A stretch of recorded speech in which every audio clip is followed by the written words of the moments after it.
Riddle me this, how many car companies have been around for, wait for it, 135 years? The answer is exactly one, and they're not so much a car company as a technology innovator. Like, for example, they were the first ones to put a safety cage and a padded dashboard in a passenger car, one of the first to do ABS, and also one of the first to do traction control. But when it comes to different propulsion systems, they have not been the innovator. In fact, they've taken a page out of one of my favorite authors' books, Dr. Henry Cloud, and that page is rest and let a solution occur. Well, here we are, and a solution has indeed occurred, and that is an S Class with an electric propulsion system.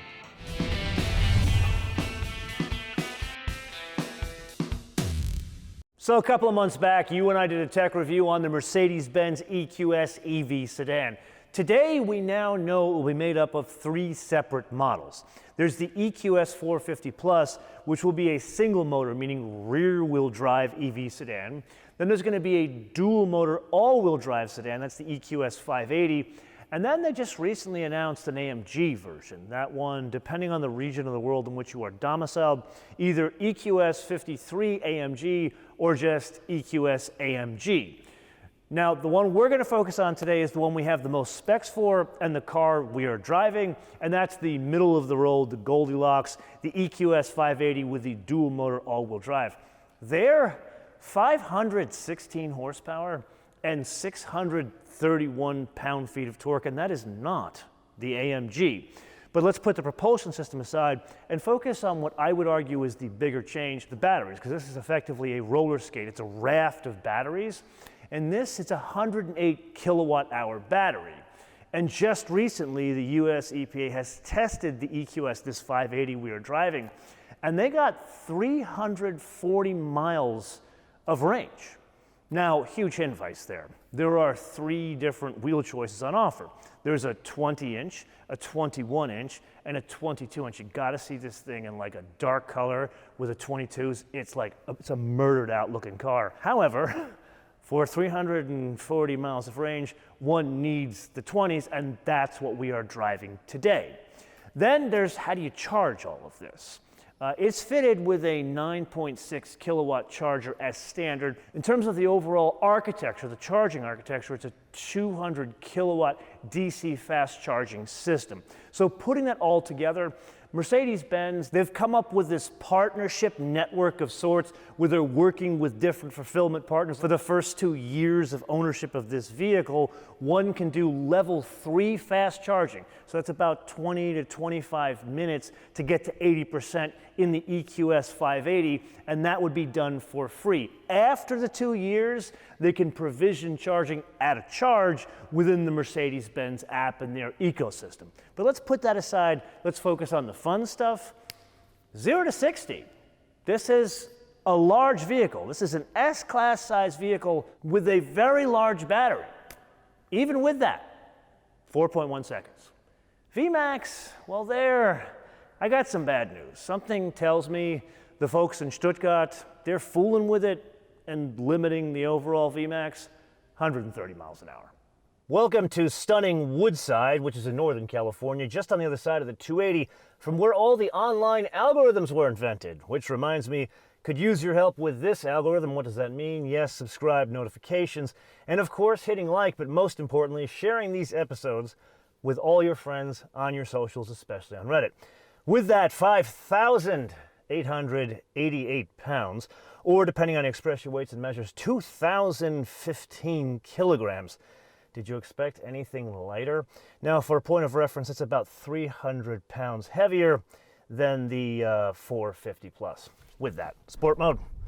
Oh, yeah, yeah, that's quick. Very quick for a 6,000 pound car. It's not quite like a Porsche Taycan Turbo S. It's not at that level. This is more of the middle of the road V8 S Class. Let me put this another way. There's two ways in which this vehicle delivers power. There's fast and then there's moderate. Now let's you and I put aside the propulsion system and focus on what I believe is the more important revelation with EQS, and that would be the platform, which would lead to driving dynamics. Now the platform, a bit of an aside here, maybe inside baseball, they call this the EVA platform. No, that is not a Taiwanese airline, that is electronic or electric vehicle architecture. And most importantly, beyond the name, that will underpin this car as well as the SUVs. And effectively what they've done is like other car manufacturers, where it's a skateboard that has the batteries lower in the actual vehicle itself. There are 12 modules that are made up from front to back.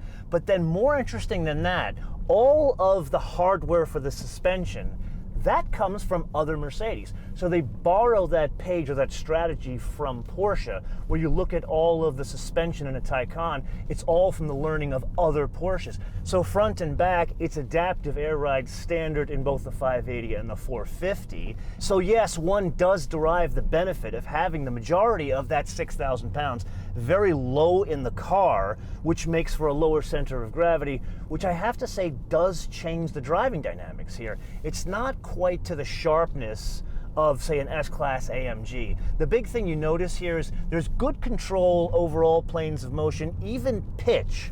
However, you do notice when you get it to a certain level, it's kind of like the acceleration. There's an on-off switch. When you push it, like if I want to go really sharp around this turn and disturb the plane of motion, you feel the pitch more in the rear because there really isn't as much weight. You don't feel any weight in the front of the vehicle. It almost feels like there's a frunk there, but this is an all-wheel drive vehicle, so you do get a motor in the front. Now, something that this road in particular highlights, even with a large, heavy vehicle like this, would be the steering. And here I have to say, it's direct, good feedback. The weight, it's moderate. I'd like a bit more weight, but then again, this is more of a luxury car.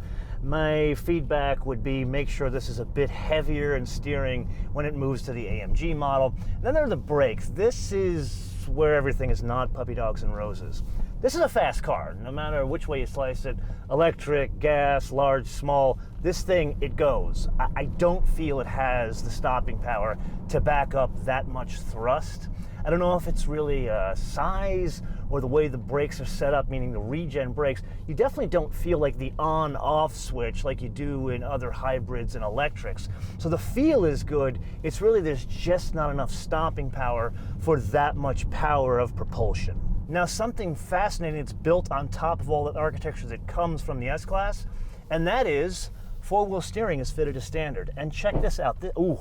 Don't tell Mercedes I did that. Now pay attention here. This is a 205-inch length vehicle.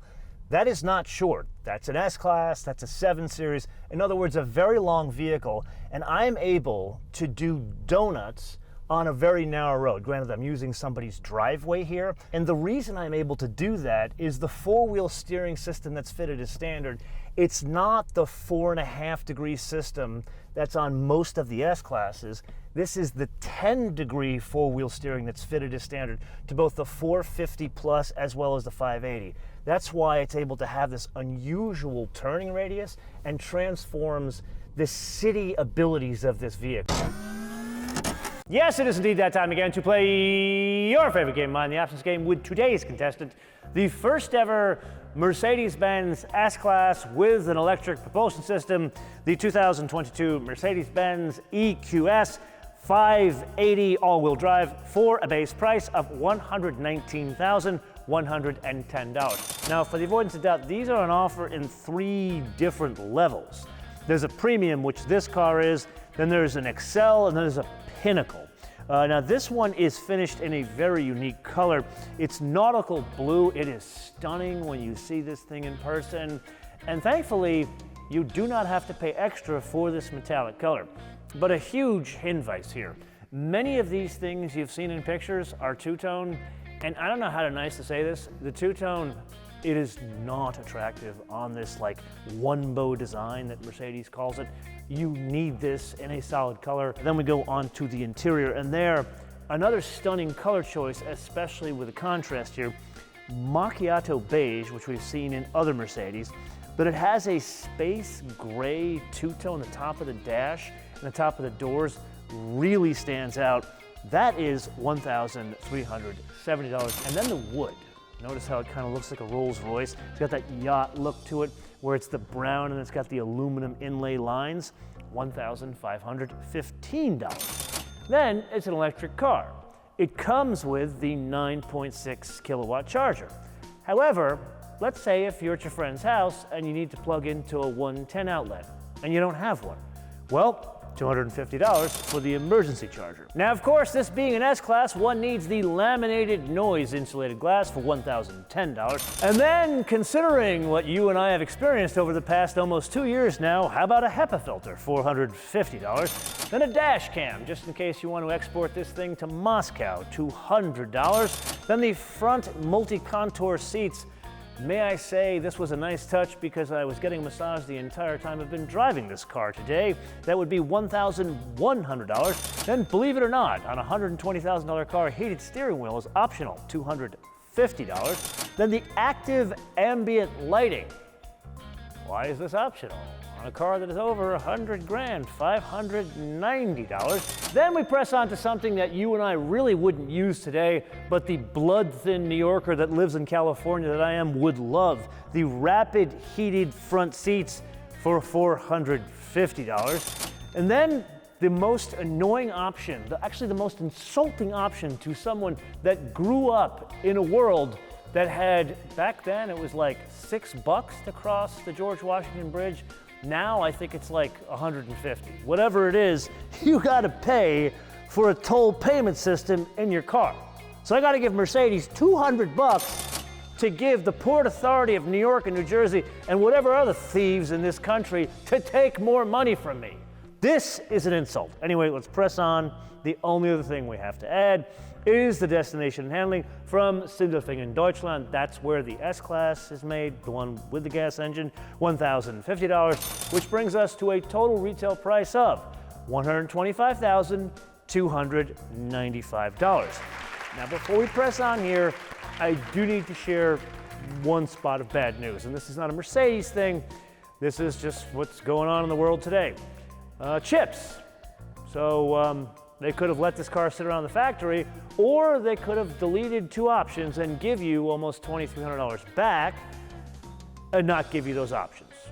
So let's say we're getting a $2,300 discount because of disruptions to the supply chain. Okay, so this being our first hands-on experience with a flash 56-inch screen, it's really 3 screens made up into one. There's a passenger screen, a center stack, and then obviously the setup in front of the driver. This is exactly what you'd expect. Starting over on that side of real estate is a lot of the menus that you've experienced in other MBUX systems over the past, say, 3 years. So you can make changes to infotainment and navigation, but not necessarily disturb the driver. This is really what's changed. And you and I have spent a lot of time over the past, I want to say year, talking about new UXs that have developed based on a more contextual approach. So rather than having different screens where you go and you have to dig into things, contextual means it gives you what the car thinks you need at the time you need it. And in this case, what it means is there's no home screen, there's no like main menu. There's other folks doing this, Toyota and Lexus most recently. And what they do here with this one, the start, or what you get as the most basic route level, would be the map, and everything is layered on top of that. Like you notice there are a couple of tiles here. So I've got one for the phone, I've got one for the settings, I've got one for the infotainment. Now, something interesting with this car in terms of what contextual means, it's not just the screen. And this is where I applaud Mercedes. It's the usability of the vehicle.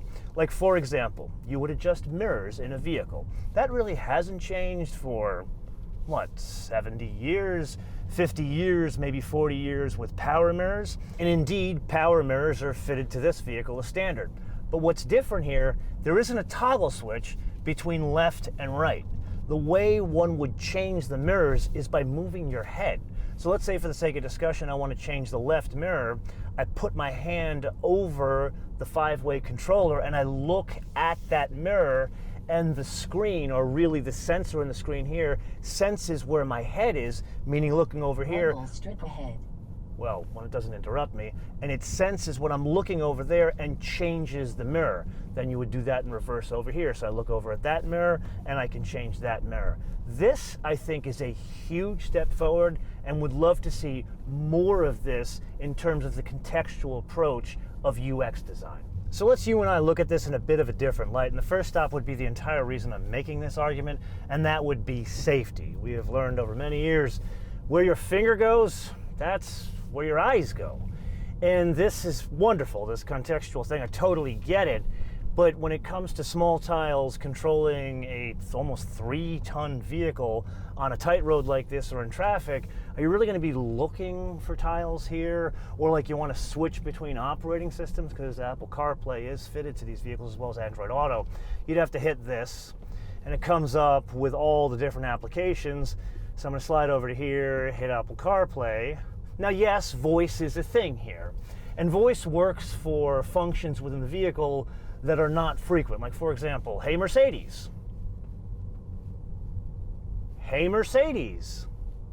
How may I help you? Switch on the cooled seat. I'm switching on the seat heating.